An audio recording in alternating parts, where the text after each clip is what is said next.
This is Corey Willis with PPEI, and you're listening to the Diesel Podcast. I'm Adam Blattenberg from Diesel World. This is Dan, owner of ATS Diesel Performance. I'm Kaz from Diesel Doctor of Tennessee, and you're listening to the Diesel Podcast. What is going on, Diesel Nation? We're excited to have you guys with us today on the #1 diesel truck podcast on iTunes. We're bringing you some episodes this week from competitors in UCC, and today we're going to be chatting with Eric Merchant from Merchant Automotive, and he's going to be telling us about his Duramax, Old Blue, and some changes that he's made from last year, and what his goals are, how he's prepared to compete in this event, and kind of bring the truck and the team and the whole system together, go out there, have fun, and be competitive. Before we get to it, though, we want to thank a couple of our sponsors that make episodes like this one possible. The first is Diesel World Magazine. Diesel World is going to be all over UCC, getting pictures and videos and writing up articles with tons of stories, behind-the-scenes stuff. So make sure you go to dieselworldmag.com, bookmark that page, or pick up an issue in your favorite magazine store and check out what they're doing. They cover events all year and bring some really cool, unique stories to us in the diesel community all year long. And also Alligator Performance. Alligator's got a live build going on at UCC where they're going to be taking a 6.7 Cummins and putting a bunch of cool aftermarket parts on it to get better performance, lower EGTs, and just to increase the overall reliability and kind of fun factor of the truck. So make sure if you're out there, stop by the Alligator booth or give them a call or go to alligatorperformance.com. All the parts they're putting on the truck, you can order right on their website, and you can also use Podcast 5 to get a discount on any orders that you make. All right, let's get to the podcast with Eric Merchant and talking about his prep for the Ultimate Callout Challenge. Eric, it is great to be able to chat with you on UCC week and talk to you about Old Blue and year number 2 in UCC. Yeah, we're pretty excited about it. We learned a lot last year and definitely going into this year with hopefully more knowledge, but it's going to be fun. We're excited. What's really interesting to see is the entire diesel community and industry I think everything kind of changes this week, and everyone's either flying or driving or doing last minute prep on the trucks. And I wanted to ask you, what's this, well, not just this week, I know you guys have been preparing for a long time, but especially, the last couple days here, what's it like getting ready for an event like this? It's that it seems like everything's just kind of coming together for us a little bit. We've got a huge whiteboard out there by the truck, and we keep putting all these things on there, spare parts to bring or tools, special tools or spare gaskets, anything like that we want to make sure we have. So we're going over that list and refining it and taking things off and adding things on and making sure we have all of our food and shopping. And it's just like, everything's just kind of staged in the shop, and we're trying to figure out who's riding with who and what trailer's going to take this and take that. So it's getting a little nerve-wracking because we're running out of time. I don't know what else we can do on the truck at the moment. It's coming. This is getting real. I'm excited. It's one of the things that I've really been interested in with UCC is it's not like you just have a truck and show up and it's like, oh, well, however we do. No, there's a whole bunch of planning that goes into it, from the truck build, the people, like you mentioned, the spare parts and things you may or may not need, and the tools and all that. And I think when that all comes together, that's when you have a successful, competition and end up there, on the podium, so to speak. Oh, it definitely is. We're used to doing a lot of, sled pulling. We're not much into the drag racing scene, but with the sled pulling, you load the truck up, your pit vehicle, some bags of ice and, cold waters, and you head out for the night. It's pretty, that's it. But now we're going down and not only to run, the sled pull, but we also have to drag race, and then we have to dyno and, different setups for each, and then swapping out driveline parts and who knows what for spare parts, and all of a sudden it's this big event. It's kind of like the race weekend for maybe NHRA or something, where they're going there and they're bringing half the shop and hope they brought it all. So it's definitely a different plan of attack, so to speak, compared to just going to the drag race strip for the night or the sled pull track for the evening or whatever. But it takes on a whole lot more planning just to make sure that everything's there. Especially, we're relatively close. We're only 4.5 hours away from the track, so we're fortunate enough to not have to be on the road right now. I know there's some teams that are already loaded up and traveling, and I feel like we have that little advantage of 2 extra days, but we're all scrambling to the last minute, but that's just what makes it exciting. So now, from last year to this year, and specifically with the drag racing and the dyno, is that something that you focused on preparing the truck for this year? Is those two portions of the event? I don't want to use the word focus.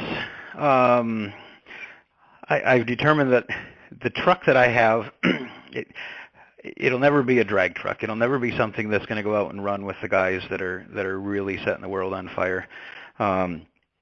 And that's okay. It's still a sled truck. It's a crew cab. It's heavy. It's 6,400 pounds last year at the drag strip. The cage is just a 6-point cage, so it's good for 10 seconds. And quite honestly, that's all our driver's good for, which is me. We're fortunate enough to have Sam Smith with Carolina Diesel Performance. He's really been a huge help last year, and will be also this year, helping get the truck dialed in, the suspension set up.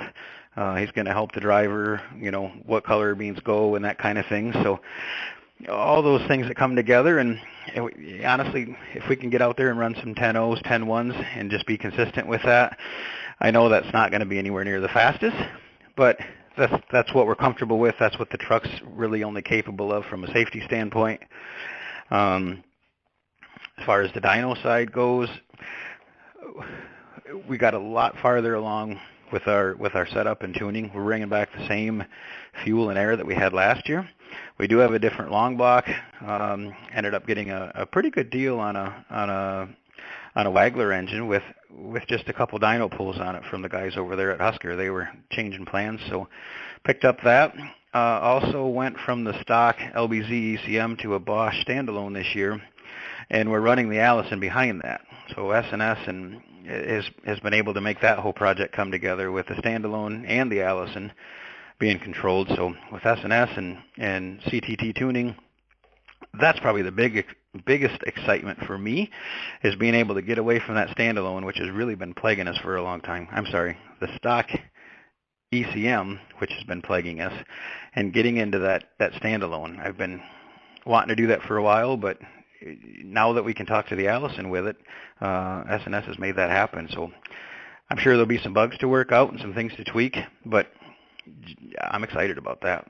That to me is going to be huge. Oh yeah, that the standalone, I bet that gives you guys the ultimate kind of freedom in what you can do in the customization without kind of the boundaries of the factory ECM and just, being able to set up the whole truck for the different parts of the competition and maximizing, the air and the fuel that you have. It takes away all those clunky factory limitations, for sure, and it just does what you tell it to. Very new to us still, but it does what you tell it to, and it doesn't try and think on its own or make its own decisions based on something it thinks is what it's trying to do. It's just so much simpler, and I'm looking forward to just not having all that complexity of things. And we have a long ways to learn on it, of course, and what better way to do it on the biggest stage in the industry, huh? No pressure. Yeah, and it's still an Allison. I'm sure it's still going to be an Allison quirk here and there, and some of that. But I wanted to stay loyal to the Allison. That's a lot of our business is building those transmissions. So I wanted to stick with it. I didn't want to go with a more, I don't know if mechanical transmission is the right word, whether it be a 48 or the Turbo 400 stuff, or in the sled pull side, I'm also going to stick with the Allison. So probably a little unconventional, but that's a big part of our business, so I want to stay loyal to that. So that's really one of the cool things too about the competition is the specialty, either parts or platforms or things that a lot of you guys do. You're able to show, hey, I'm competing with this. This is in my competition truck on the biggest stage, and this is what it can do. And those are almost stories in and of themselves, as we're going into it, and then also when you're there and competing with everyone. Yeah, I think it's nice to, there's certainly a pile of exotic parts that show up in trucks at this event. There's just, the stuff I've been seeing from all the other competitors that have been posting is just like, man, this is some off the wall stuff. I like the tried and true method a little bit, just because, it might not be as leading edge or cutting edge, but in this event, I just want to be competitive. We'd like to go in.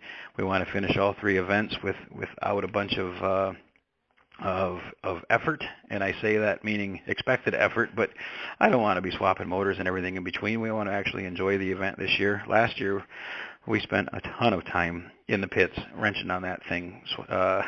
We stole the motor out of the sand rail that we had in our display booth up in the vendor area, and swap that out to after we lost the motor on the drag strip. So this year we're going in with everything we can, but I don't know can you use the word safe in UCC? Conservative, are those terminologies allowed to be used? I'm not sure, but we want to be able to enjoy the event as much as compete in the event. And it still was a blast last year, but I look forward to being able to watch the rest of the event, talk to some of the other competitors, actually see the expo area. I want to be able to live it, not just work it. So, but at the same time, we want to make sure that we do. A top 10 finish would be awesome. I know drag racing's not our strong point. Sled pull we're excited about. Hopefully, or I was hoping we could get 2 hooks for the sled pull again, but I understand how the events run and trying to make time for everything. So we'll just hopefully do our best on that and try and learn this drag racing thing as we go. And I know that it's not just the truck or the driver. There's a whole team that comes together for something like this. Who are some companies, some people that have helped you get ready for this event and kind of set the stage for what you want to do and what you want to accomplish? You are absolutely right. This certainly is not a individual sport, and it's not really even a small team sport. There is a huge amount of effort that goes into this, and anybody that's in it will know that. As far as people, I want to make sure we get mentioned. Everybody here at Merchant Automotive, a lot of them have been involved in the project itself, and a lot of other ones have picked up some slack so that those that are involved in the project are able to do that. So, people that are pulling extra duty or filling in, that's been huge. So everybody here at Merchant Automotive has been hugely helpful. Got some other guys that have given up a lot of nights and weekends to help.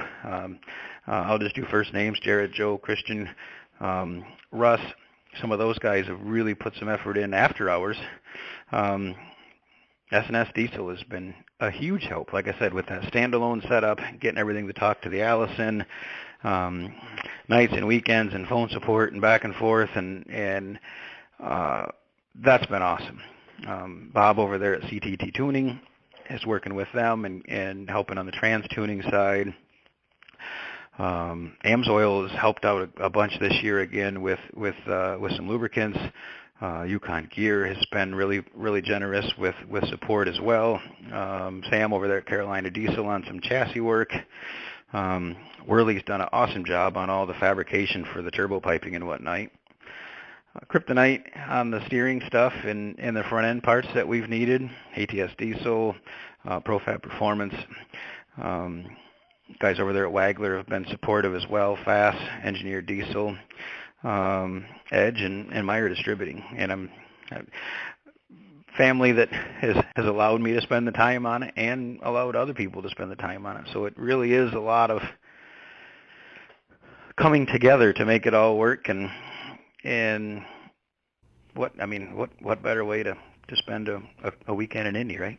Yeah, exactly.